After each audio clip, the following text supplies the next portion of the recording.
Penuntun Saat Teduh Gereja Kristen Jakarta, Rabu 15 Maret 2023. Judul renungan Patut Menuai. Diambil dari 1 Korintus 9 ayat 11. Jadi, jika kami telah menaburkan benih rohani bagi kamu, berlebih-lebihankah kalau kami menuai hasil duniawi daripada kamu? Joni tinggal di Jakarta. Ia hobi berkebun. Ia memanfaatkan beberapa pot untuk menanam sayur bayam. Ia menaburkan benih dengan jumlah yang cukup banyak, tanpa berharap bahwa banyak yang akan bertumbuh, karena dikiranya benih yang disimpannya selama 2 tahun, kemungkinan besar banyak yang sudah mati. Ternyata semua benih tumbuh, dan ia pun kewalahan dalam menambah pot untuk ditanami.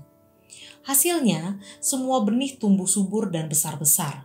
Bahkan, satu pohon saja yang tumbuh itu cukup untuk dikonsumsi bagi keluarga kecilnya. Ia juga dapat memberkati orang-orang di sekitarnya lewat hasil panen sayur bayam itu. Dalam nas renungan hari ini, Rasul Paulus menggunakan kata jadi yang merupakan kesimpulan dari pernyataan kalimat-kalimat sebelumnya. Dalam kesimpulan ini, bahwa ia telah menaburkan benih rohani dengan jerih payah. Ia mencontohkan sebagai prajurit dalam berperang, petani dalam membajak dan mengirik, dan peternak dalam menggembalakan ternaknya.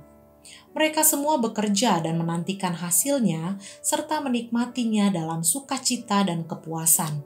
Selanjutnya, Rasul Paulus menekankan pada inti dan tujuan dari bagian surat ini, yaitu hal rohani. Ia menggunakan pertanyaan retoris bahwa wajarlah kalau seorang pelayan Tuhan, seorang hamba Tuhan, menaburkan benih-benih rohani kepada jemaat hasil pelayanannya di Korintus.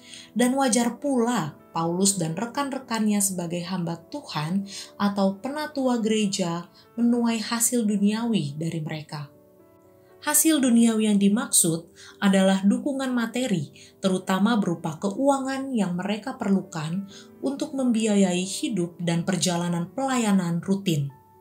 Jemaatlah yang bertanggung jawab untuk kehidupan dan kebutuhan para hamba Tuhan. Jemaat adalah milik Allah, dibina oleh para hamba Tuhan. Paulus telah berusaha dan berjerih payah berjuang untuk Injil Kerajaan Allah. Pemberitaan demi pemberitaan telah dilakukannya bersama rekan-rekan kerjanya. Setiap daerah yang dia kunjungi terjadi pemenangan jiwa.